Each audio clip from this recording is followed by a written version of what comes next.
కాశ్మీర్లో తాజాగా జరుగుతున్నటువంటి పరిణామాలకు సంబంధించి పార్థసారథి పొట్లూరు గారికి సంబంధించిన ఒక కథనం చూద్దాం. జమ్మూ కాశ్మీర్ లెఫ్టినెంట్ గవర్నర్ సిన్హా గారు జమ్మూ కాశ్మీర్లో రోహింగ్యా ముస్లిం సెటిల్మెంట్స్ మీద దాడులకు ఆదేశాలు ఇచ్చి 8 రోజులు అవుతుంది. దాడులు చేసిన కొద్ది నకిలీ ఆధార్, నకిలీ రేషన్ కార్డులు, నకిలీ రెసిడెన్స్ సర్టిఫికెట్లు వెలుగులోకి వస్తున్నాయి.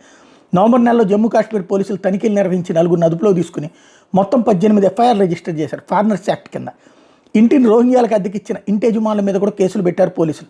సరైన ధృవపత్రాలు లేకుండా రోహింగ్యాలకు అద్దెకివ్వడమే కాకుండా ఎవరికి అద్దెకిచ్చారో వివరాలు స్థానిక పోలీస్ స్టేషన్లో ఇవ్వాలి. కానీ ఇంటి యజమానులు ఆ పని చేయలేదు. దాంతో సదరు ఇళ్లకి నీరు, విద్యుత్ సరఫరా ఆపేశారు. ఇక ఈ నెలలో ఇప్పటివరకు 12 మంది రోహింగ్యాలను అరెస్ట్ చేస్తే 8 మంది ఇంటి యజమానులు నిర్బంధంలో తీసుకుని ప్రశ్నిస్తున్నారు పోలీసులు. జమ్మూ కాశ్మీర్లోని పూంచ్, రాజౌరి, దోడా, కిష్టావర్లో కార్డన్ సెర్చ్ ఆపరేషన్ నిర్వహిస్తున్నారు. గత ఆగస్టు నెలలో బర్మాలో బౌద్ధ సన్యాసులు డ్రోన్లకి బాంబులు కట్టి రోహింగ్యాలు ఉన్న చోట వదిలారు. దాంతో ఒకే రోజులో 300 మంది రోహింగ్యాలు మరణించారు. ఈ కారణం వల్ల బర్మాలో మిగిలిన ఉన్న రోహింగ్యాలు బంగ్లాదేశ్లోకి పారిపోయారు. కొంతమంది సరిహద్దులు దాటి భారత్లోకి ప్రవేశించి జమ్మూ కాశ్మీర్లోకి వచ్చారు. మన దేశంలోని వాళ్ళ సహకారం లేకుండా హిందీ రాని రోహింగ్యాలు జమ్మూ కాశ్మీర్లోకి ఎలా రాగలుగుతారు?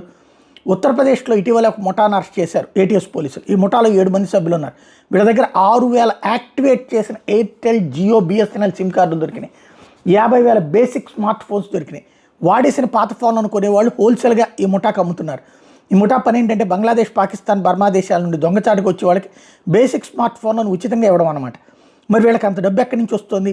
₹1 కోటి చాలు. సంవత్సరానికి ₹1 కోటితో ఫోన్లు కొని వాటిల్లో యాక్టివేట్ చేసిన సిమ్ కార్డులు పెట్టి సిద్ధంగా ఉంచుతారు. నెల రీఛార్జ్ చేస్తూ ఉంటారు.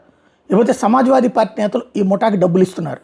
ఇకపోతే జార్ఖండ్ రాష్ట్రం రోహింగ్యాలు అక్కడ గిరిజన మహిళలను పెళ్లి చేసుకుని అక్కడే స్థిరపడిపోతున్నారు. జార్ఖండ్ గిరిజనుల ఆచార ప్రకారం వాళ్ళ ఆడపిల్లను పెళ్లి చేసుకున్న పురుషుడు అత్తగారింట్లోనే ఉండాలి.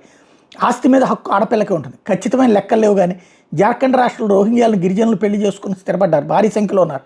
మొన్నటి అసెంబ్లీ ఎన్నికల్లో కాంగ్రెస్ 16, జేఎంఎం 34, బీజేపీ 21 సీట్లు గెలుచుకుని కాంగ్రెస్ జేఎంఎంలకు రోహింగ్యాల ఓట్లు ఏకమొత్తంలో పడ్డాయి. జార్ఖండ్లో మరో 5 ఏళ్ల వరకు జేఎంఎం, కాంగ్రెస్ నేతలు అధికారులు ఉంటారు. కాబట్టి ఎంతమంది రోహింగ్యాలు బంగ్లాదేశ్ నుండి తీసుకొస్తారో ఊహించడం కష్టం. వెస్ట్ బెంగాల్, కేరళ వరుసలో జార్ఖండ్ కూడా చేరిపోయింది. గత లోక్సభ ఎన్నికల్లో మహారాష్ట్రలో సమాజ్వాదీ పార్టీ, కాంగ్రెస్లు కలిసి రోహింగ్యాలను ఒక నియోజకవర్గం నుండి మరొక నియోజకవర్గానికి షిఫ్ట్ చేసి ఓట్లు వేయించుకున్నాయి. ఈ విషయం నెల కింద బయటపడ్డది. ఉత్తరప్రదేశ్లోని 3 విడతలుగా పోలింగ్ జరగడం కాంగ్రెస్ ఎంపీలకు కలిసి వచ్చింది. Door to door voter ID కార్డులను తనిఖీ చేసి రెండో ఓటర్ ఐడీలు ఉన్న వాళ్ళ కార్డులను రద్దు చేయడమో లేదా ఓటర్ లిస్ట్ నుండి తీసేయడమో చేస్తే కానీ మాల్ ప్రాక్టీస్కి అడ్డుకట్ట వేయలేరు. దీనికోసం రెవెన్యూ యంత్రాంగాన్ని ఇప్పటి నుండి నియోగిస్తే కానీ విజయవంతంగా పూర్తి కాదు. ఈ పని బీజేపీ పాలిత రాష్ట్రాలు చేయగలుగుతాయా? ముఖ్యంగా ఉత్తరప్రదేశ్లో చేయాల్సి ఉంటుంది.